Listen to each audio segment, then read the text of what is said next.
আসসালামু আলাইকুম প্রিয় ফুটবল ফ্যান্স। খুবই বিনীতভাবে শুরুতেই বলে নিচ্ছি যে জানি ভিডিওগুলো আসতে দেরি হচ্ছে।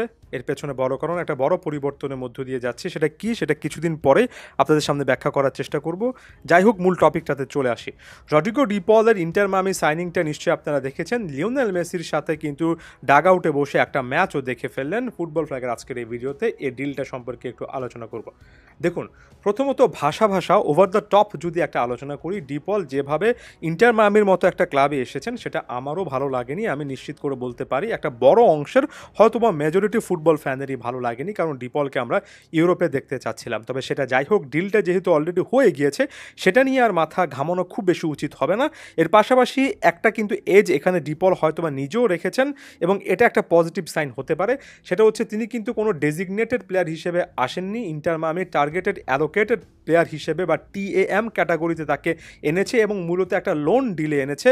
ডিপল ইন্টার মায়ামিতে চাইলে এটাকে পার্মানেন্ট করে 2029 পর্যন্ত থাকতে পারবেন। তবে তিনি যেহেতু ডেজিগনেটেড প্লেয়ার হিসেবে আসেননি এবং লোন ডিলে এসেছেন, আমার কাছে মনে হয় লিওনেল মেসির পাশে খেলা এটা এখানে অবশ্যই ডি পলের প্রত্যক্ষ বা পরোক্ষ একটা বড় কারণ। পরবর্তীতে তার আরও একবার সিদ্ধান্ত নেওয়ার সুযোগ থাকবে যখন লিওনেল মেসি নিজে তার এখানে ক্যারিয়ারটা শেষ করবেন বা এই ক্লাবটা ছাড়বেন, তখন ডি পল নিজেও ভাবতে পারবেন যে তিনি আরও একটা সুইচ করবেন কিনা। আমি বলছি না সেটাই হবে, তবে অন্তত একটা অপশান এখানে আছে। লোন ডিলটা যেভাবে সাজানো হয়েছে, যেই অ্যালোকেশনের মানি এখানে বা যে স্লটটা এখানে পূরণ করা হয়েছে সেটা দেখে আমার কাছে মনে হচ্ছে, তাই ফুললি নেগেটিভ ভাবছি না, আপাতত পজিটিভিটি নিয়ে সামনে এগোচ্ছি। এখন কথা হচ্ছে রড্রিগো ডি পলের এর আসার মাধ্যমে সবচেয়ে পজিটিভ সাইডটা কি? আপনারা নিশ্চয়ই আমার সঙ্গে একমত হবেন। সবাই জানেন যে বলাই বাহুল্য, মাঠের মধ্যে লিওনেল মেসির বডিগার্ড তাকে বলা হয়। লিও মেসি ফাইনাল থার্ডে আরও অনেক বেশি করে ফ্রিডম পাবেন। আর্জেন্টিনার মতোই কিন্তু রড্রিগো ডি পল লিওনেল মেসি যে সাইডটাতে খেলবেন সেখানে অপারেট করবেন এবং তার একজন ডিফেন্সিভ ব্যাকআপ হিসেবে নিজেকে ইউটিলাইজ করবেন, যাতে করে লিও মেসি আরও বেশি ড্রিবল করতে পারেন, আরও বেশি করে অ্যাটাকিং মেন্টালিটি নিয়ে ফুটবল খেলতে পারেন। সবসময়ের মতো ডি পল এখানে খুব ভালোভাবে কিন্তু লিওনেল মেসিকে কভার করবেন। এটা সব দিক থেকে ভালো একটা সাইন। তাদের মধ্যে বন্ডিংটাও যে অসাধারণ মাঠ এবং মাঠের বাইরে, সেটা নিয়ে নতুন করে কোনো কিছু বলার নেই।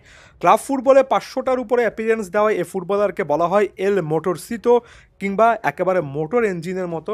এক কথায় বলা চলে মিডফিল্ড ইঞ্জিন। ওই যে আমরা বলি যেখানে বল সেখানে রড্রিগো ডি পল। এটা তো ইন্টার মায়ামিতে একেবারেই যে মিসিং সেটা স্পষ্টত বলা যায়। এখানে সার্জিও বুস্কেটস ছাড়া কোনো মিডফিল্ডারকে আপনি ক্রিয়েটিভ বলতে পারবেন না।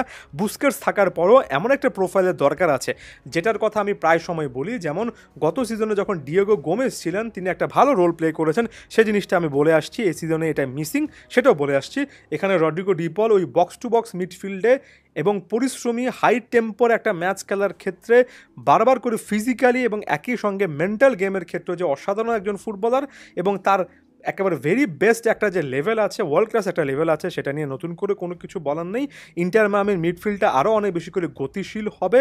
আমি আশা করছি মিডফিল্ডে মেজর একটা বুস্ট কিন্তু ইন্টার মায়ামি পাবে এবং ডিফেন্সিভলি ইন্টার মায়ামি আরেকটু বেশি করে ডিফেন্সিভ মিডফিল্ডটা স্ট্রং হবে, কারণ রড্রিগো ডি পল অসাধারণ একজন কিন্তু হাসলার, যথেষ্ট পরিমাণ ভালোভাবে ফিজিকটা ইউজ করে খেলতে পারে। সো কোর মিডফিল্ডে একটা বড় রকমের উন্নতি, লিওনেল মেসির আরেকটু বেশি করে ফ্রিডম, ওভারঅল সার্জিও বুস্কেটসের পাশাপাশি আরও একজন বিশ্বমানের মিডফিল্ডার, সব মিলিয়ে ইন্টার মায়ামির সামনে এটার একটা পজিটিভ ইম্প্যাক্ট একেবারে শুরু থেকে দেখা উচিত। সেই জিনিসটা বলবো। ডি পলের এই জার্নিটা এখন পর্যন্ত লিও মেসির পার্সপেক্টিভ থেকে যদি আপনি চিন্তা করেন, অন্তত লিওনেল মেসি যতদিন আছে ততদিন পর্যন্ত বেশ ভালো একটা মুভ ইন্টার মায়ামির জন্য, লিও মেসির জন্য এই জিনিসটা বলতে হবে। পরেরটা পরে দেখা যাবে এবং পরবর্তীতে ফেরার যে আরও একটা সুযোগ থাকবে সেটা তো বলছি। এমন একটা মিডফিল্ড ওয়ার্ক হর্স আসলে দরকার ছিল মায়ামির, যেটা লিওনেল মেসির খেলাতেও আরও পজিটিভ একটা ইম্প্যাক্ট রাখবে বলে আশা করছি। ধন্যবাদ সবাইকে।